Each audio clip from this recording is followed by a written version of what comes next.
Right, so in this objection, you're going to hear a person that came in and they're really, really hung up on the specifics, the promise, the what are you going to do for me in exact numbers. Okay, you guys are going to run into this a lot. People are going to come on and they're very analytical. They have a very precise way of doing things, and this is going to help you handle that. Now you're going to see me do a few things right at the very beginning. You're going to see me do some metaphor. In the second part, I'm going to show you where we do a little bit of an assumed sale, okay, where I've gone through the presentation part, which we'll skip over, and you'll get to hear where I say, okay, cool, what are the next steps? Well, the next steps are how fast do you want to get shit done, and I make that assumed sale so that the rest of the conversation, right, is going to be about how do we already do this thing that we've already kind of agreed to do. The third part you're going to see is where the objections start coming in, where it's really like, okay, what are you going to do for me? Can I get into the specifics, this, that, the other? And I'm going to show you, at the end of this, how I tell them, okay, we're really going to dive into this once we get on there, and how we push past that and actually get the sale. So let's hop over to this and let's listen to this very beginning part. And we'll kind of go from here. 120 days.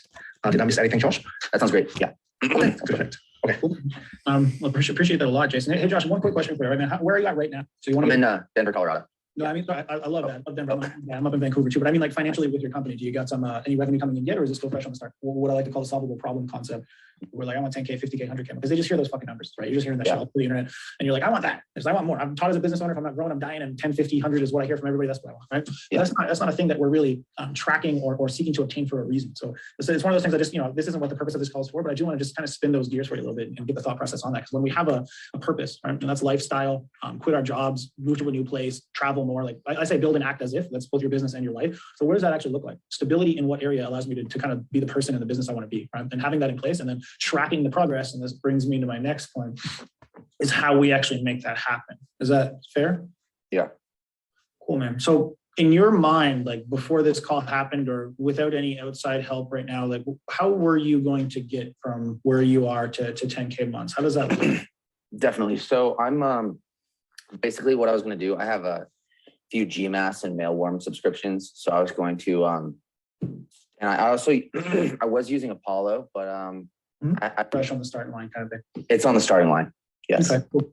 Yeah. I know there's nothing wrong with that, man. I mean, that's one of the first things I go through with a lot of people is getting away from the more and into the what I like to call a solvable problem concept. And why I do that, man, is just because like you look like you're a fit guy, right? So there's a type of person in the world who rolls out of bed one day, he's like, oh shit, man, I got a little chubby.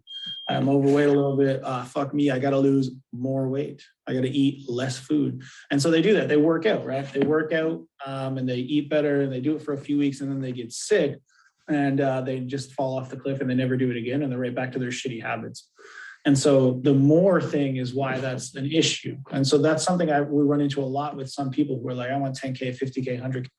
All right. So you hear me here in this beginning part. I played the end of it first accidentally, and then I went back for you guys. So you can hear this pre-frame that I do for this call. All right. So we're future pacing. Right? We're future pacing to lifestyle.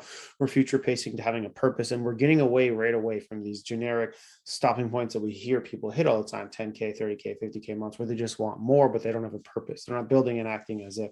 So I'm pre-framing him and telling him how we're already going to be different. And I'm using a metaphor to kind of make this all make sense to him, lead the theme into what I know he'll do, because I know he's a fit person. And I'm using that metaphor of two people, or of the person who normally wants to lose more weight. They wake up, they realize they're overweight, and then all of a sudden they go and they try and work out, eat healthier.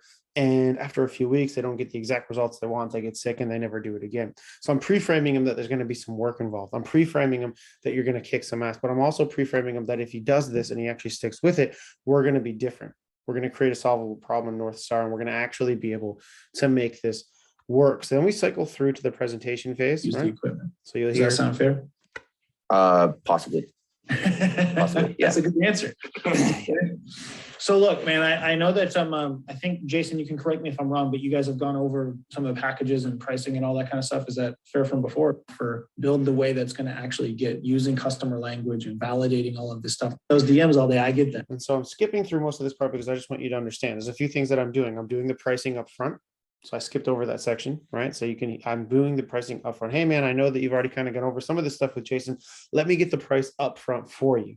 so that you've already got that out of the way. Now, the rest of the conversation is anchored around, okay, I know he already said yes for us to be able to proceed. So that price isn't going to be a full style moment. So we can afford it.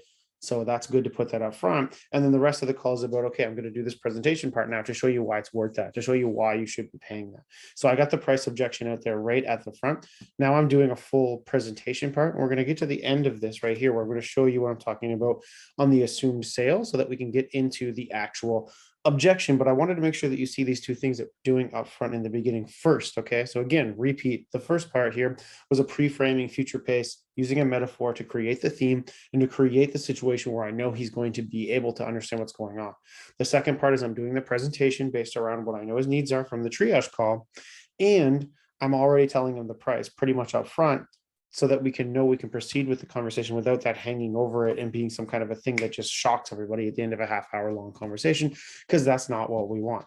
So now let's listen in on while I do an assumed sale, and we can kind of go from there. For that plan for your company. No, that sounds great. And that makes a lot of sense. Company. Does that kind of make sense? Yeah, it makes a lot of sense. Cool. Is there any, you tell me now, let's stop here. Is there any holes in my logic for that plan for your company?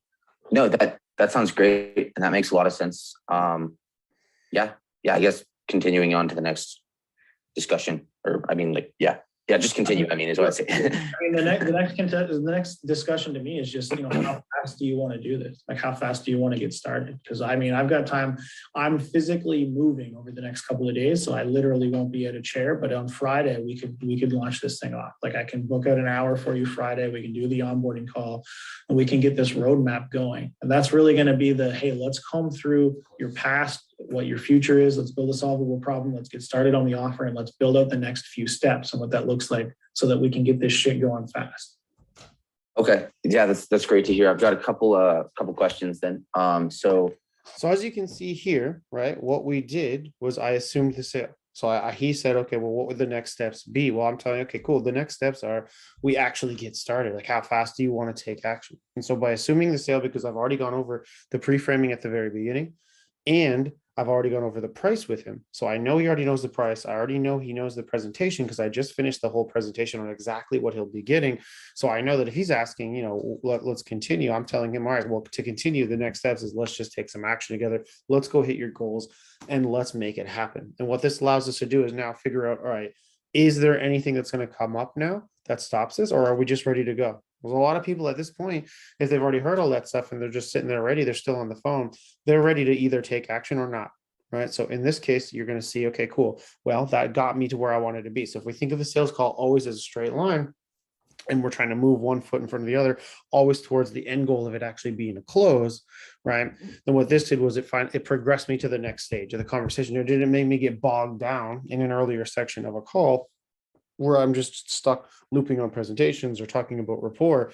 Now I can actually move to the next stage of the call, because it immediately gets into, okay, what are some objections? What is the thing that's going to stop you from actually buying the product or the service? first one is, what is the, so I remember on the initial call, and I think the ad that I clicked, I'm not sure exactly, but it was something about, I think it was something like 1.5 to 2K per month over the course of like a few months. And then that turns into about 100 meetings a month or something like that. Correct. So by the time we get fully, so you're going to see here what he's getting bogged down in is a lot of the specifics. Now he's like, okay, cool. All of this sounds great, but I have the analytical brain. This is what this tells me. It's like, I need to know specifically, what are we going to be achieving? So we're going to listen in for a couple of seconds, then I'm going to skip ahead because it's a few loops on this. So once you get these objections, you know, okay, well, that means he doesn't have 100% certainty in what's going on. He doesn't have 100% certainty in this service providing him with his results that he wants to achieve, right? So I have to loop him back around and make sure he understands that. ramped up. So what we do is we get you a setter team, we get all of your organic outreach going, and then we also train that setter team to be able to book appointments from what we call SOAP ads in the future. Once we have all that tested out, and by the time we get that ramped up and then we get the ads turned on, you will be expecting at least a minimum of 100 plus appointments per month when we get to that segment. So this part here, guys, is something that's really important. Okay, so we do and we teach a lot about what's called journey offers. All right, so he's hearing the part about, okay, I want to get to 100K or 100 appointments a month. That's what I want to hit, and that is the goal that you end up doing with us. But it's not usually the thing that you do right away. It's usually when you launch ads. But first, what we do is we actually go out and we help you with offer, we train setters, we train organic marketing, we get that ramped up, and then eventually we do ads once everything is foundationally secure to really ramp that up and smash those goals. And so I'm future pacing. I mean, yeah, of course we're going to hit that. That happens all the time, but we're going to first do this X, Y, and Z to make sure that we get there. And by future pacing him, he's getting the specifics he wants to be secure and to be certain that this is what he needs to have, with us being able to also progress the conversation to where we need to get to for the starting point to close today. Normally, we get to ads in around month 3 after we've got a few organic clients, and you can supply the ad spend for those ads, and we get that ramped up. So you can see how I'm saying, okay, cool. You're going to be able to afford to do that ads part to be able to get to this end goal here in this timeline. And that allows us to build a relationship together first, get the service all set up, and be able to progress to being able to have success. That's the normal timeline on that. So now at this point, he does ask a few more questions. He wants to know, niche. Get your team in place, make sure the team is ready to rock, and then scale it. According, you could expect by a minimum of 2 Fridays a week or so is us doing some one-on-one stuff, refining messenger script or offer, getting you acclimated to the thing, and we go out and we hire and train your setter. They come to you either 1 to 2 weeks after your initial. Yeah, hopefully curious about. Okay, so there would be a way, by end of month 1 to know to continue to month 2. Cool. That's what I was.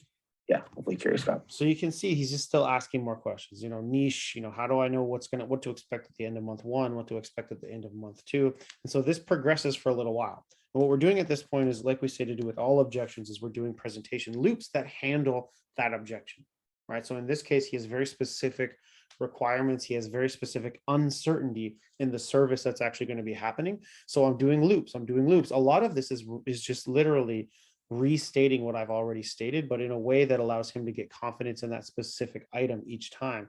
And this brings me closer and closer to the sale, okay? Because we've already done the assumed sale. He already knows the price. So he's just like, well, he wants to get started. He knows I said, hey, well, next step is to get started. Now he just needs to level his certainty up by doing these little presentation loops until he's ready to rock. Okay. Cool. And then, so I guess if my plan were to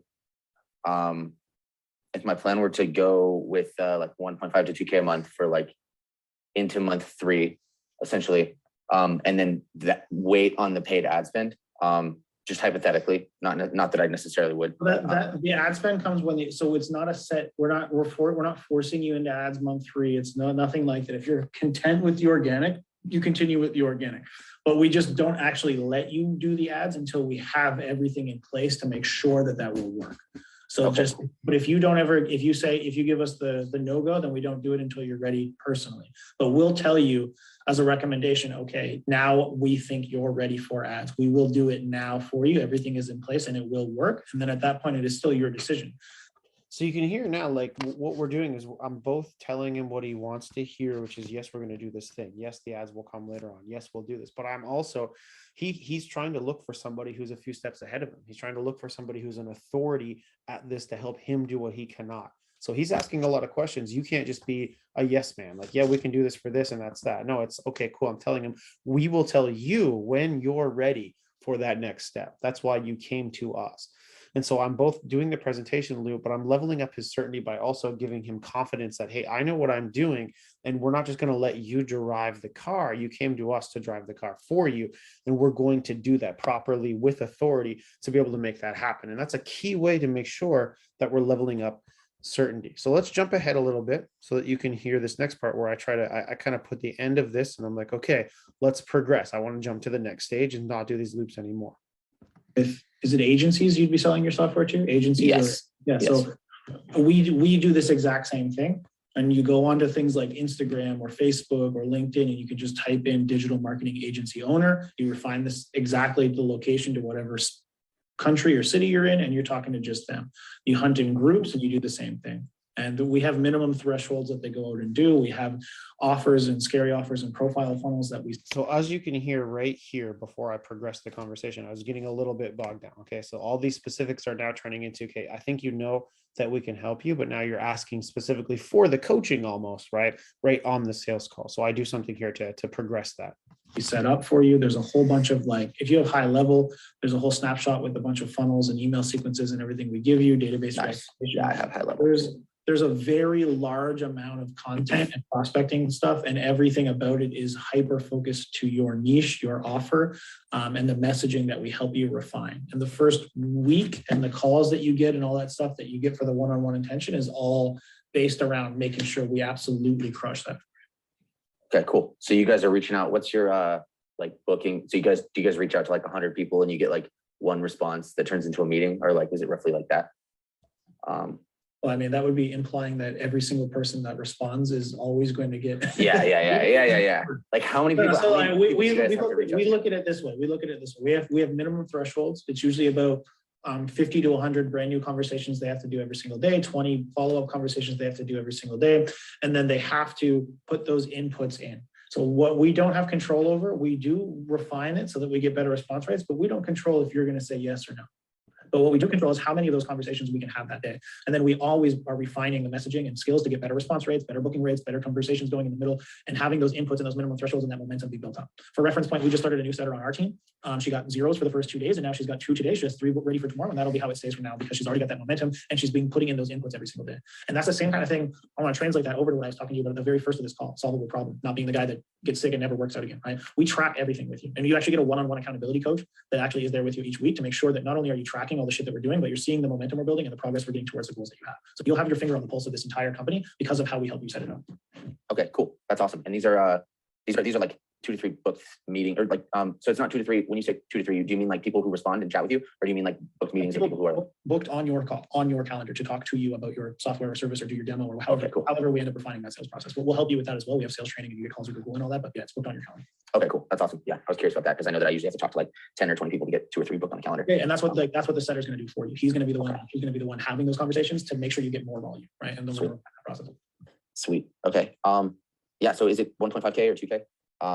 What do you have available for a monthly budget? Because there's actually different levels to this, and there is the payment for the actual setter himself, which is $5 to $6 an hour. So that's your employee. So there's what do you have available as a comfortable monthly revenue, and then reuse that revenue, of course. Ish dollars to pay for him. Okay. So if you were thinking it was 2K, I think that Jason had mentioned to you, and I see you flinching a little bit. So what I'm recurring payment from here on out, and full time, if that's the budget you have, you can do that. I would recommend. All right. So as you can see, what we did was I put a stop to it. All right. So we ended the conversation about all the loops and all that kind of stuff by just giving him his answers a couple more times. And then at the very end, it was about what we're going to do for you. Okay. We're going to do this. We're going to have these calls. We're going to have an accountability coach. So back away from the coaching, finally finish that thing. And at the end of it, he just wanted a couple last little numbers and we progressed it. So we leveled up his confidence by giving him answers, by having direct, confident answers, and by being an authority inside of what he wants, by us helping to tell him what we're going to need him to do and also how we're going to have that success. Now you're seeing a money objection come up. Right. So we're seeing the situation where it's like, okay, cool. You can see him flinching a little bit. He's not quite ready to start at the longer term. So he doesn't want to do the full 3-month payment. He's not able to do the full month payment at the very beginning. He needs a little bit of assistance. And so you go through the negotiation process. There's always a little bit of leeway in either direction to make sure that you can actually get them over the line. Now you need to make sure that your salespeople or yourself, if you are your salesperson, know this. Okay. Do what you can, especially for the first month, to get that person across the line. And that's very important in this situation, to be able to get that commitment, to get that payment through, especially once you've spent time and you've gotten through all of the certainties for them. And full time, some of them do, for lack of a better English word, fuck off on you. Yeah. They're from like Latin America, and just so you know, we replace them. So if there shouldn't be an issue. Like you need at least another month to really be getting the appointments in. 3, you need 2, because I have full confidence that won't be the case. We'll have sales coming in. But if that's the way you want to work it, that's what I'm okay with doing. Okay. Does that work for you? Okay. Yeah, that sounds awesome. Okay, cool. So I think what I'm going to do then is, if you guys could like send me an invoice, I'm going to go on a walk before I like really say, I need to, before I make deals, I go on a walk and then I confirm, but I think I'm confirmed. Yeah. Do you want me to go meditate in the woods too in the same time? And we can Yeah. I'm basically, that's what I'm going to do for, it's nice to get your heart rate up a little bit and you think, and then. Oh, anyway, I'm not, you can't see my face. I'm not actually making fun of you. I'm dead fucking serious. I actually go walk in the fucking woods and I meditate too. So you do what you do. Okay, cool. Man, anybody, you'll have to do that more as we get you more clients, dude, because the stress is only going to go up. So be ready for that. I have no issue with that, man. I mean, if you're ready to commit, you're good. You just want to go do that and then come back and pay the invoice and just feel better about it. Is that it? Yeah, basically if anytime before I make a decision, I like to sit on the decision. I never make decisions when I'm like, on the spot, basically. I get it. You don't want to feel sold. And I always want to leave a place feeling like all I did was fucking help you, dude. So that's it. Let's just do this. I'm fine with that. We'll send the invoice. Give me a percentage. Is it 90% going to be paid tonight? Yeah, 90% tonight or in the morning. Okay, cool. So I might sleep on it, but yeah. Let's lock in the onboarding call for Friday. Does that work for you? Okay, yeah, that sounds good. All right. So give me what time zone are you in? So what are we doing here, right? So at this point, we got him all the way up on the certainties. We looped a few times on the presentation to make sure we answered all of his questions. And then finally, he's like, okay, send me an invoice and I will pay it. Okay, fine. Now, I tell people all the time, don't count chickens before they hatch. Do not get excited about a sale you never have. And that includes situations like this. I could leave this call right there. Okay, cool. We'll send the invoice, you pay it, then we'll continue this conversation later, be done, like most salespeople out there. But if we're going to leave this and be okay with this, I want to do three things. I want to build a little bit more rapport. So I joked with him a little bit and like, hey, yeah, I do that too. Let's go sit in the woods. Let's meditate. Let's do it. I've had him confirm a couple of more times. Hey, so just to confirm, you're going to pay this tonight. 100%. So, it sounds like you're at least 90+% sure it'll be done today. He's like, yes, 100, like tonight, tomorrow. I might sleep on it, but I'm pretty much locked in. I am. Okay, cool. I confirmed one more time by saying it out loud. And then finally here at this point, I'm saying, okay, cool. I'm going to lock in an onboarding call. And what this is a social contract. All right, I'm going to start working with you. I'm going to start doing this thing for you now, which means now if you fuck off or if you took advantage of this and you don't do it, now you feel bad. It gets that guilt flowing. It makes it so that they're less likely to take the exit ramp and not do the action they committed to doing to make sure that we get that actual thing through. This was a huge part of it, guys. And this is something I see a lot of you guys not doing. And that's why you'll see, okay, cool, I've got the sale. They said they'd do it. And then they never show up again. This guy actually paid this within a couple of hours. He came back, he paid it. Before that, he'd already got an email about the onboarding. He'd gotten some access to some course material. He'd gotten a whole bunch of stuff. And then he came back, he's like, okay, let's do this. And he paid it. And we proceeded. And now he's been a client for a number of months. He's done a couple of things inside the group. It's been fantastic. So hopefully, guys, you guys will get this.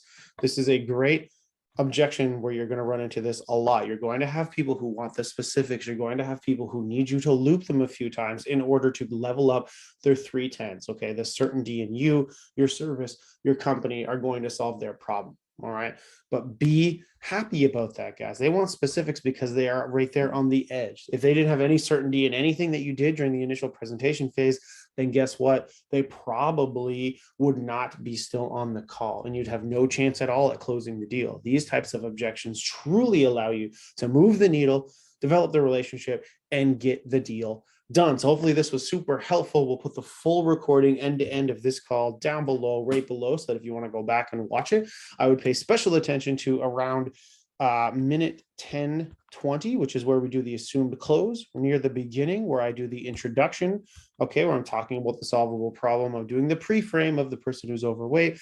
The end part around minute 17, right before minute 17, I think, is I kind of I'm like, okay, cool, we'll get into most of this on the onboarding call and blah, blah, blah. You'll be able to hear that where we progress the conversation. And then near the end where we're doing the closing part, and I'm not letting him off the hook by just saying he's going to pay the invoice. I'm doing the recommitting. I'm locking in some social contracting by doing the onboarding call and having everything put on the calendar with the assumed amount of work that we'll be doing. And we're bringing it home, which eventually led to the invoice being paid, the student being enrolled, and some success for everybody involved, guys. So hopefully this is good. Make sure you watch it end to end, drop any comments, any feedback that you have, and I'll see you on the next one.